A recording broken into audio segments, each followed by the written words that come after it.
With fall semester just around the corner, a lot of you high school seniors or students currently in college are having to face a difficult decision. Will colleges be open this fall? Will classes be held online? And are you willing to continue to pay thousands of dollars for a virtual experience?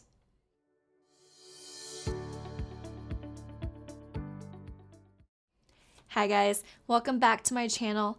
I'm Carla, and I know there's a lot of you confused on what you should be doing when it comes to going back to college in the fall.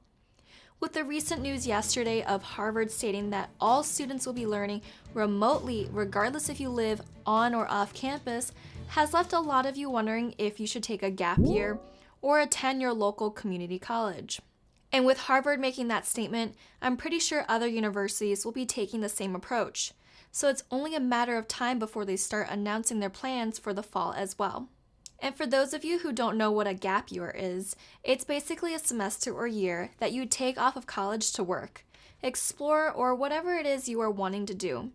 In this case, it's to avoid having to pay thousands of dollars to learn virtually. Typically, a gap year is done by students to gain workforce experience because it's appealing to hiring managers after college or to earn money. Some students also take gap years to travel, but obviously that's not going to happen at this point.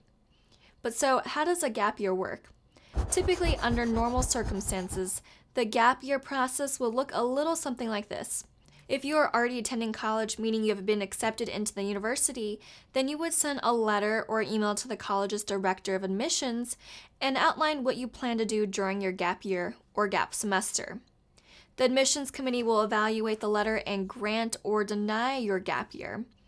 But with the current situation, I would call or email your admissions office directly and ask how the process works, since typically the deadline to request a gap year for the fall would have been May 1st. But there are no universal guarantees, so research your school's policy on gap years and reach out to a university official regarding any updates. And again, a gap year is just one option. If you're still wanting to stay on course and finish college like anticipated, but don't want to pay the original price, take online classes at your local community college. You'll still be getting credit and for a lot less money. But if taking virtual classes is not for you, which I know for a lot of you it's not, then consider a few other options while on your gap year. There are endless opportunities, and the more you explore these opportunities, the better off you'll be upon returning back to classes whenever they go back to normal. And although a gap year of this nature is not exactly what most of you had in mind, there are a bunch of ways for you to make the most out of it before you eventually head back to campus at some point, hopefully in the not too distant future. Focusing on your personal values and priorities are certainly the places to start. For example, let's say you are currently on track to get a business degree. Spend this time reading and watching as many business webinars, TED Talks as you possibly can. Business can only be taught so much in a classroom setting.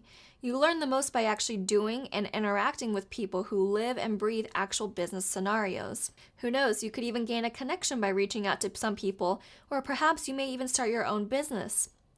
60% of American families have already seen a reduction in their income due to the pandemic. With increased financial pressure, many families and their either college-bound child or already college student will have to find ways to earn extra money. So see if you can remotely work for a company. Not only are you going to gain real-life experience, but you are helping with your family's financial situation as well. I know it's not how a lot of you envisioned your college experience, but don't let this affect your future. You are still in control of your future. This is simply a little bump in the road that you have to overcome. Your future is not based on whether or not you are taking your classes at a university or online. It's what you do with that knowledge. It's how you will apply it in the real world. It's how you can expand your mind and run with that idea to turn it into something more meaningful.